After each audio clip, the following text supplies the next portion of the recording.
Hi, it's Antonio.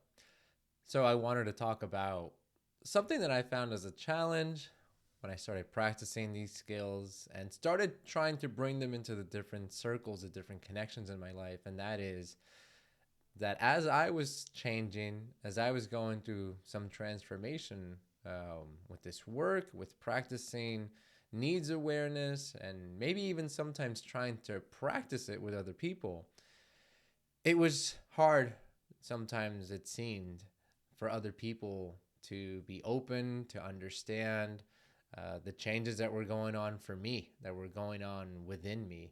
And I think this is sometimes, I speak about this sometimes at workshops. And if you've been to any one of our workshops, whether online or in person, I think we do address this sometimes. And so it's worth mentioning sometimes while we're going through this growth and this development, this transformation, as I mentioned, it's very hard sometimes for other people to see us be different.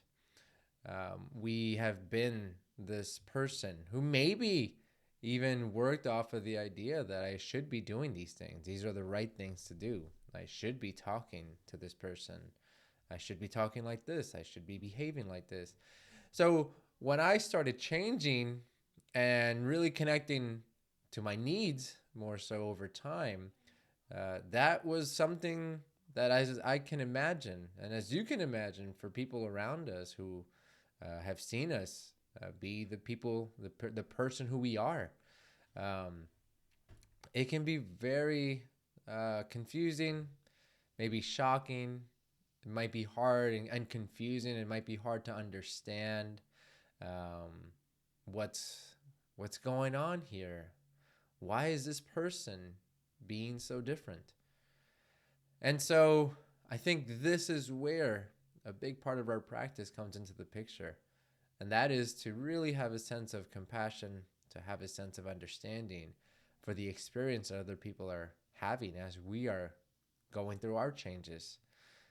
And I bring this up because I think it's important that as we are developing in our humanity and our connection to our needs, I think it just comes off maybe sometimes as scary and concerning and confusing to other people because we might not be doing the things or speaking in the way that we've been behaving before or behaving in the ways that we have been. And that could be something that could really sometimes be disconnecting for other people around us. And so this isn't to say that I'm going to pull back from connecting more to my needs, but I think it might even help me to connect more to the idea of needs when I can have compassion for those around me and for what could be going on for them as I'm going through this change, through these changes within me. It can really sometimes be an entirely new person that they're interacting with now. And I think that that's something really important to hold in our awareness as we're developing and as we're growing. You know, sometimes when we start working with people within the community here, right, whether you've been in the compassion course or you've taken one of our workshops online or in person, one of the things that might happen is that we can get along really great within our community for the most part. We can really understand one another, support one another. Um, but I think the challenge comes in when we're bringing this maybe new version of us to these places, these people who we've known for a while, and we're a new us.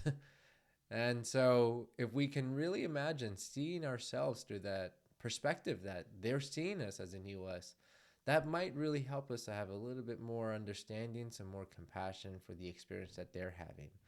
And this is maybe what helps us to sometimes remain connected to our needs while also having understanding for what's going on for others. And so, again, I think really as we continue developing our skills and our practice here, especially for the connections around us, I think it's going to be important for us to remain connected to their experiences and to have a sense of understanding and to really maybe have some sense of perspective of what could be going on for them as they're seeing us go through this change. So I hope that this was helpful and hope to see you around. Thanks. Bye bye.